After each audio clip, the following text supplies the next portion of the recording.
Assalamualaikum warahmatullahi wabarakatuh. Baiklah, di sini saya mencoba menjelaskan tentang kepemimpinan dan organisasi. Tapi sebelum saya menjelaskan tentang kepemimpinan dan organisasi, saya akan memperkenalkan diri saya dulu. Nama saya Amari Paldo, biasa dipanggil Ahmad.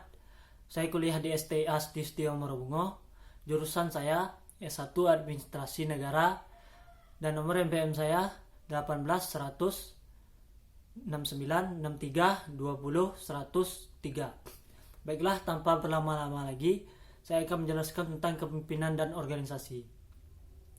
Pertama, saya akan menjelaskan tentang kepemimpinan terlebih dahulu. Kepemimpinan merupakan kemampuan atau skill yang dimiliki oleh seseorang untuk mempengaruhi orang lain atau organisasi tertentu untuk mencapai tujuan yang telah disepakati sebelumnya. Dan di dalam kepemimpinan juga membutuhkan sebuah wadah. Wadah yang saya maksud di sini adalah organisasi. Kepemimpinan tanpa organisasi atau wadah hanyalah sebuah konsep-konsep saja.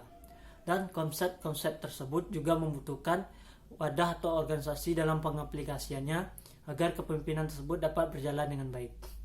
Di sini dapat disimpulkan bahwa kepemimpinan dan organisasi merupakan suatu kesatuan yang saling berhubungan antara satu dengan yang lainnya. Kepemimpinan tanpa organisasi tidak akan dapat berjalan dengan baik, begitupun sebaliknya.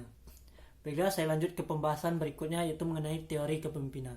Di dalam kepemimpinan terdapat beberapa teori. Yang pertama yaitu teori karakter. Teori ini berfokus pada karakter-karakter tertentu yang dapat mensukseskan kepemimpinan, seperti karakter fisik, karakter intelijensi, karakter ketegasan, dan lain sebagainya. Teori ini dipercayai oleh banyak orang, namun ada juga yang mengkritik tentang teori ini. Salah satunya terkait teori karakter fisik. Dalam teori karakter, orang yang terlihat kuat, tegap, dianggap sebagai pemimpin yang kuat. Namun hal ini tidak sepenuhnya benar, karena orang yang terlihat kuat belum tentu memiliki jiwa kepemimpinan yang kuat pula. Selanjutnya, teori kepemimpinan yang kedua yaitu teori perilaku. Di dalam teori ini dijelaskan mengenai beberapa perilaku yang mencerminkan karakter pemimpin. Perilaku tersebut terbagi menjadi dua. Yang pertama, sifat pemimpin yang berfokus pada pekerjaan saja. Yang kedua, sifat pemimpin yang berfokus pada kondisi karyawan atau bawahan dalam sebuah proyek. Selanjutnya, teori kepemimpinan yang ketiga yaitu kepemimpinan situasional. Dalam teori ini berfokus pada skill atau kemampuan karyawannya. Dan di dalam teori ini, kesuksesan suatu perusahaan atau organisasi bergantung pada kemampuan karyawannya. Maka dari itu, sebagai seorang pemimpin, diharapkan mampu menganalisis kemampuan karyawannya agar apa yang menjadi tujuan dari perusahaan atau organisasi tersebut dapat berjalan dengan baik. Baiklah, saya lanjut ke materi berikutnya, yaitu mengenai sifat kepemimpinan. Sebagai seorang pemimpin, tentu dituntut harus memiliki sifat-sifat yang baik.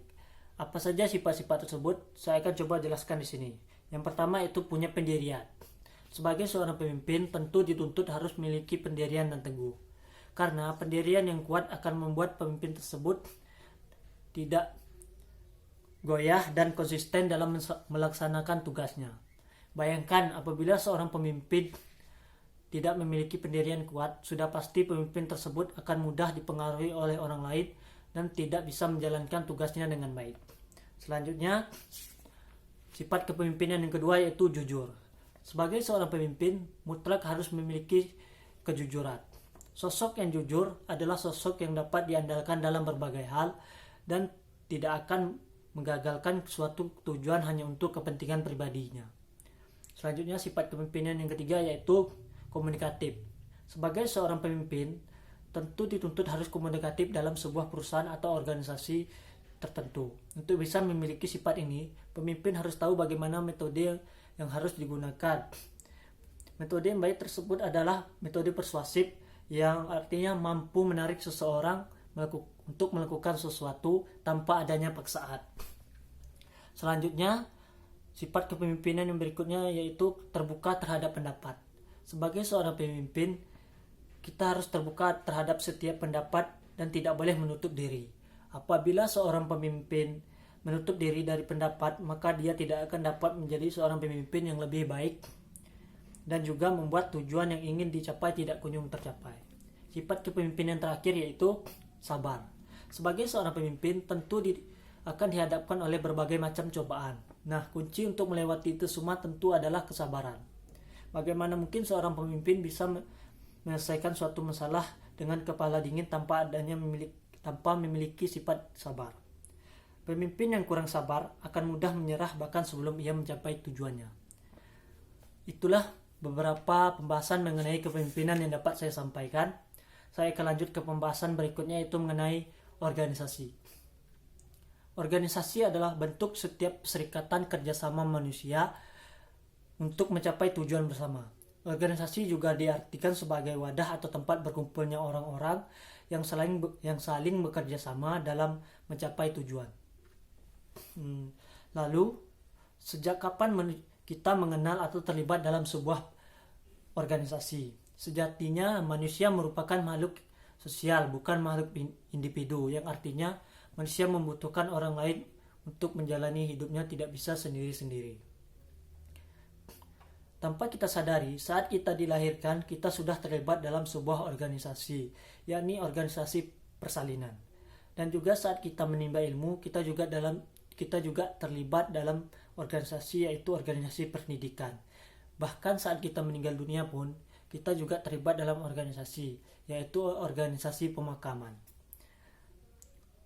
Saat kita dilahirkan sampai kita meninggal dunia pun, kita sudah terlibat dalam sebuah organisasi. Baiklah, saya lanjut ke pembahasan berikutnya, yaitu mengenai jenis organisasi. Di dalam organisasi terdapat dua jenis, yaitu yang pertama formal dan informal. Saya akan jelaskan satu persatu. Yang pertama, formal. Jenis organisasi formal ini memiliki struktur yang sangat baik dan teratur dan rapi. Dalam organisasi ini, tugas dan hak para anggotanya sudah sangat jelas, dan apa saja yang akan mereka lakukan juga sudah sangat jelas. Contohnya seperti pemerintahan negara, bisnis, usaha, dan lain sebagainya. Tentu di dalam organisasi pemerintahan negara, kita harus melakukan sesuai dengan aturan-aturan yang berlaku. Tidak bisa melakukannya sesuai dengan apa yang kita inginkan. Begitu juga dalam usaha, bisnis, maupun yang lainnya. Selanjutnya, organisasi informal. Jenis organisasi informal. Jenis ini merupakan kebalikan dari organisasi formal, di mana dalam organisasi ini tidak memiliki tujuan atau visi yang spesifik, dan aturan-aturan yang ada dalam organisasi ini tidak begitu diperhatikan. Contohnya seperti hobi. Tentu dalam melakukan hobi, kita tidak bisa diatur-atur. Kita melakukannya sesuka hati kita. Selanjutnya, pembahasan selanjutnya itu mengenai kepemimpinan dalam organisasi. Di sini saya akan menjelaskan pendapat dari seorang ahli yang bernama Davis pada tahun 1951. Ia berpendapat bahwa organisasi adalah suatu kelompok atau orang yang sedang bekerja ke arah tujuan bersama di bawah kepemimpinan. Sedangkan menurut umum, kepemimpinan adalah sebuah proses di mana seseorang pemimpin mempengaruhi dan memberi contoh kepada bawahannya atau pengikutnya dalam upaya untuk mencapai tujuan. Baiklah, itulah mungkin yang dapat saya sampaikan mengenai kepemimpinan dan organisasi. Lebih dan kurangnya saya mohon maaf.